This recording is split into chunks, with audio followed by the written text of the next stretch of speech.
Hell, this is Eldgrim, and welcome to another episode of Thane Thrand. Thrand is still, unfortunately, very ill with a sinus infection.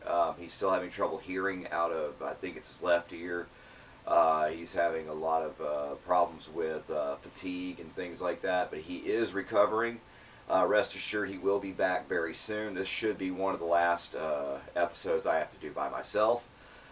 Thank you for joining me today, and I've got a great treat for you. I have some bracers that we received from our sponsor, Medieval Shop Australia, and Lord Tim has been good enough to send us 3 different styles of these bracers, and I just happened to pick one to test out today. Little history on bracers. Not a lot have been found. Archaeologists have only found, I think, one, maybe more than one preserved set of bracers, and those were preserved at a site where an outhouse used to be, and obviously something about coprolites and things like that must have helped preserve the bracer. Now, it's hard to say how fashionable bracers were, and maybe fashionable is the wrong word. Let's just say how frequently they were used. We're not really sure. But based on that find, you could say that people did definitely wear them. Now, they're usually made out of leather, hardened leather. You know, they would have, some would have banding. There's a possibility that some would have studs, but again, we've only found very few of these that are preserved, and so we know very little about bracers. Anybody from an archer to a foot soldier of low means could use hardened leather bracers, and it would be very useful. Now, we see here that the Medieval Shop features the lacing style. It's not a buckle. There's some good and bad things about this. One of the drawbacks is as these get cut, if that ever happens, you're going to start having these loosen up. I prefer buckles, but you can get a really good lacing pattern on these and have these laced down really good and tight. As you can see here, I have this on really nice. That's a good thick stout leather. I mean, it's pretty nice. It's a nice good stout leather. It looks to me like these studs are inserted pretty well. It looks like they might be in there pretty good. We won't know until we actually test it. But talking about the lacing pattern, I can show you very quickly the lacing pattern that I like to use. It'll bind it down to your arm really good, and it also makes it easier for you to tie because of how well it binds to itself. So the way I like to lace, as you're watching, we're not sure how they would have made their laces to do this. At least I'm not sure. I'd have to look it up. That's not my area of expertise. But as you can see how I've laced it this way, then I'm going to cross to the next eye. So here we go. Here we go. Pull it together. And then we're going to do the same thing. We're going to come through here like so. And then we're going to cross over again. Actually a really easy lacing pattern, but you'll find that this will, like I said, it'll bind itself, and then finally we're going to come through, and this is how you will tie the bracer on. And as you can see, just by me cinching it, you can see how it kind of binds to itself. Now you have it where it'll, when you go to tie it and you have to hold it with your thumb and forefinger and things like that, you're going to find that this lacing pattern will hold it really nicely to your arm. So I like that. It's a good way to do it. This can be used in a modern context if you are a headbanger. I can see a modern knife having a hard time going through this. Anything from like a buck 110 to any of your hunting knives. This might actually offer some protection. So today I've lined up 4 different blades, 2 modern blades and 2 ancient blades, and we're going to do some really basic tests just to see how well the bracers can defend and what they can take in terms of damage like cutting and impact. I don't think that something like this axe here or this long sword, the bracer wouldn't challenge those weapons much. They would probably pass right through. It might offer some protection, but I'm not going to put myself through that kind of danger. And I think we all know that something like these would probably do a lot of harm to this kind of a bracer unless it had steel strips attached to it. Then you might be looking at better protection. So let's move on with that and see what happens. Okay guys, so I have the buck 110. I think pretty much everybody that watches our channel has a good idea of how awesome the Buck 110 is. It's pretty much the standard pocket knife. This can cut somebody up pretty nasty. I mean, this is a mean blade, and they come razor sharp. And I would not want to be on the other end of one of these. And I think that in a modern context, if you were, say, like a headbanger that liked to walk around wearing these as a fashion statement, although I don't think that's historically what they were worn for, I think that if you were, and something happened where you're in a modern knife fight and somebody had one of these Buck 110s, I think we could probably say that this will defend you. And what I'm going to do is I'm going to risk some cuts and things to this and see just how well it can handle some of the impacts and cuts. See, now I got a good little cut here on one of these, and I think it may have even done a little, I felt like it did a little damage to the edge on this Buck 110. So and I'm not feeling really any impact.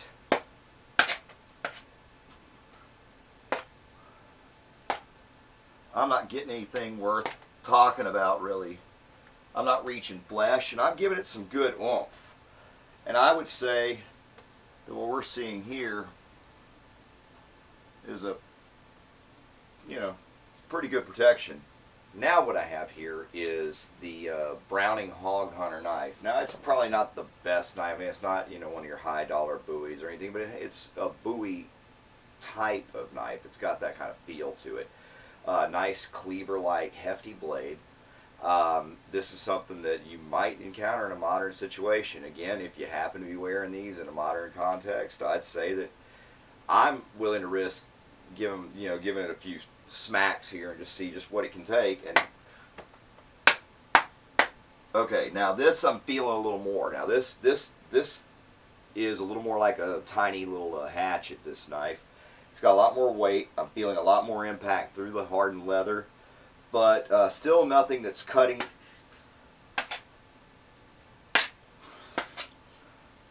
The studs seem to every now and then get in the way. Really not a whole lot. It's not much better than the Buck 110 except for impact. It is damaging the leather quite a bit. I would say that we're looking at mostly just impact damage from this. I don't think, unless you can get yourself a really good draw, I mean, you'd have to really pull good, and I don't think anybody in a fight's going to let you do that. Well, we've seen what two pretty common modern knives can kind of do in terms of damage to this, and we're not really seeing a whole lot from it. These really protect pretty well. I'm actually for their price at Medieval Shop, and for I mean, they look like something, like I said, like a headbanger would be wearing right now, or a punk rocker. I mean, it really does. It looks like something you see maybe like Danzig wear or something. And that's not making fun of anybody, but these actually seem to be pretty functional, and it's really impressive. So now we're going to move on to what looks like a Renaissance period dagger. Now, I say that because of the slender nature of the blade. It looks more like it's something that you would use alongside a rapier. And again, I think this is more of a stabbing weapon and less cutting. It's a little bit lighter. But if a cut was, if the blade was laid across you and pulled, could it do anything? I'm going to say no. I think it's going to be a lot like that other knife, and I think that also with impact, I think it's also not going to do very well. A lot of that's going to be attributed to the type of blade, but I'm going to say that the impact's going to be very light, but the cuts, because of the length of the blade, we can put a little more into it. We might get a little closer to flesh, but I don't know. I mean, these are pretty stout. I've got to hand it to Medieval Shop on these. So let's see what we got on impact. Just see what I feel. Yeah, it's about like that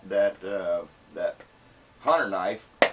Ooh, now it's got a little more weight, so I am feeling a little more of that impact. Not really a comfortable feel. But let's see how it does with a cut. Like, so if somebody laid it on and pulled,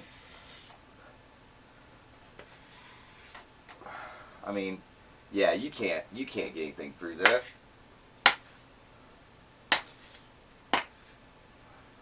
I'm just not getting anywhere. I mean, I'm really tearing this leather up too.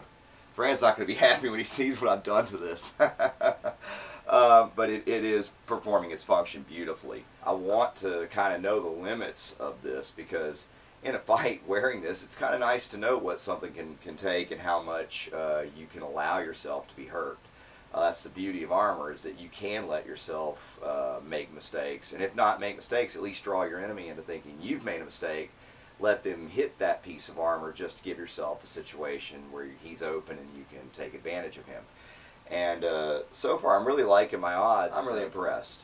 So this is not going to feel good. I'm stalling. So let's just get right into the work. Oh, ow, oh, that is not feeling good. Any more of that, and this is probably going to break my forearm. I think we're starting to reach our limit, because I can still haul back and really give this some more. And I'm going to tell you right now, any more of that, and it's probably going through. I'm not seeing this being anything that, oh, that just, but still, not a lot of cutting ability. The studs are great about getting in the way, but still, cutting and slicing through this is almost nearly impossible. So any of your arteries and veins will be well protected. You're not going to bleed out wearing this. I'd say your chief concern wearing this would probably be broken bones, and it would be when you start approaching things that weigh about as much as this short sword. And once you start passing this, obviously, it's going to become more of a problem. I think this is probably about its max limit here. I now have a rolled wet newspaper, something you always see on our channel. Even though Thran's sick, he's been kind enough to make ones just special for us. So he still tries to do some work for the channel, so you can thank him for making this. Soaked it in some warm water just to make sure it absorbs plenty of water. And we're going to put this bracer on it for you. And we're going to do the thrust test with a buck 110. Now, this is a lot safer than doing the same test on my arm, because I know from experience that thrusting tends to be really good under these circumstances. So here we have the bracer. It's all set up here for us. Take this off. That's another drawback. It seems to be some of the dye from the leather tends to come off on you, and you can also see it here on the roll wet newspaper. So first time you wear them, when you sweat, you're going to get a little of that on you. Look at that damage! Wow. All right, so let's move to the buck 110. Now, let's stand over here. Now, here we go with the buck 110 thrust. Yeah, it's what I thought. The clipped point on the buck 110, first of all, makes it just, well, that's going to help. This is going to help with the stabbing ability, the way this point is. So that makes stabbing really, really simple. And it just, I mean, straight through. There's absolutely nothing to it. Alright, so here we go with the thrust test on this hog hunter. This is not the best knife on the market, I have to reiterate that, but for our purposes it should do, and it should replicate something close to the kind of modern large hunting knives you might encounter. Alright, here we go.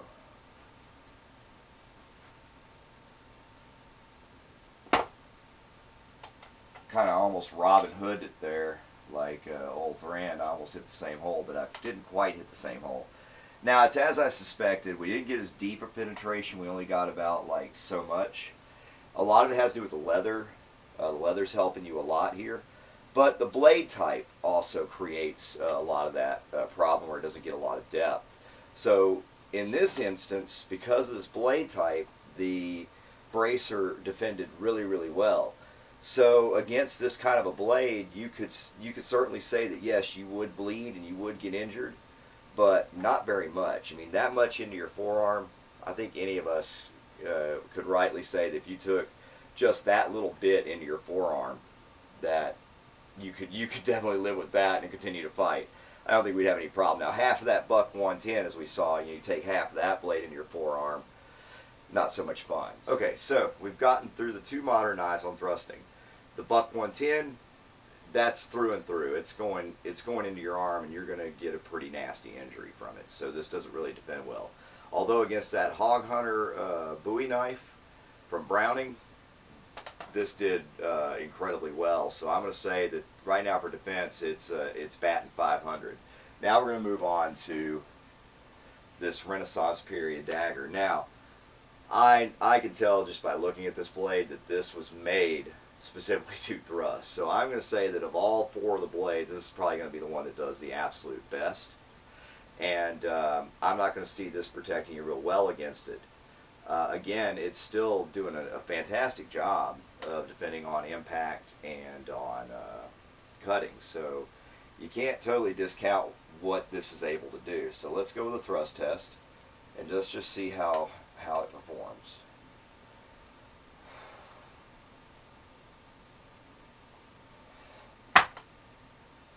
Very nice. It's as I suspected. Now this is very deep. In fact, I've almost completely thrusted through the roll wet newspaper. I'm almost coming out the back.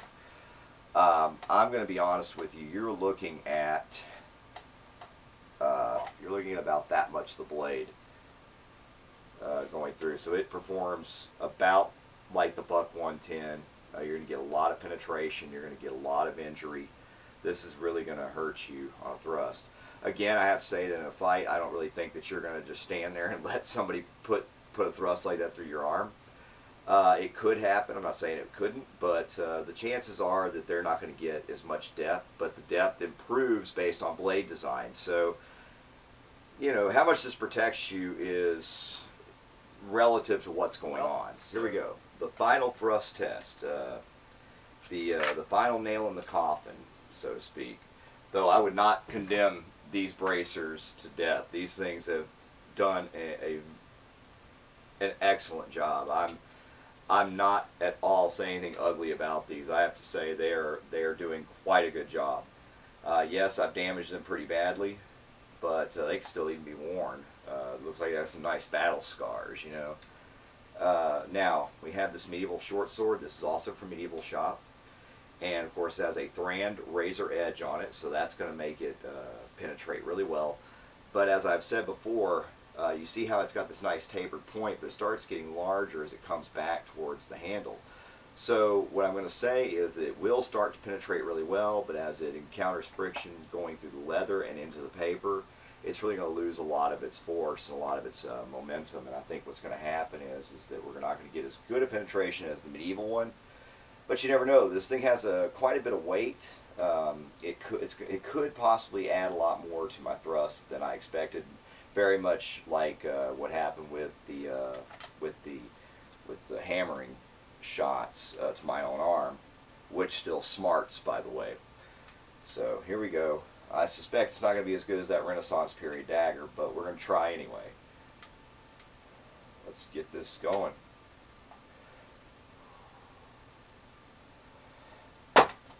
Missed a little. Let's redo that test and let's just try and actually hit it dead on. It's a little harder to aim with this. Its length makes it a little difficult. It's not exactly a dagger. After all, it is a short sword. Hey, I hit a stud. Now this is one of those instances where hitting the stud is actually really useful. I mean, it helped us, and this is one of those times when it serves us well. And look at that, that stud's actually in there pretty good. It did not come out, even when the blade went right through it. The blade went clean through the stud, stopped the blade from passing through the leather, and it has not popped out. So that says something about the quality right there. I'm already very happy with how that turns out. So that's a good sign. It means you could probably take another stab or cut to these studs on this leather and continue to still have a functioning bracer and still have a stud that'll protect you again. It's always nice to know that. They don't pop off easy. Let's try one more time. There we go.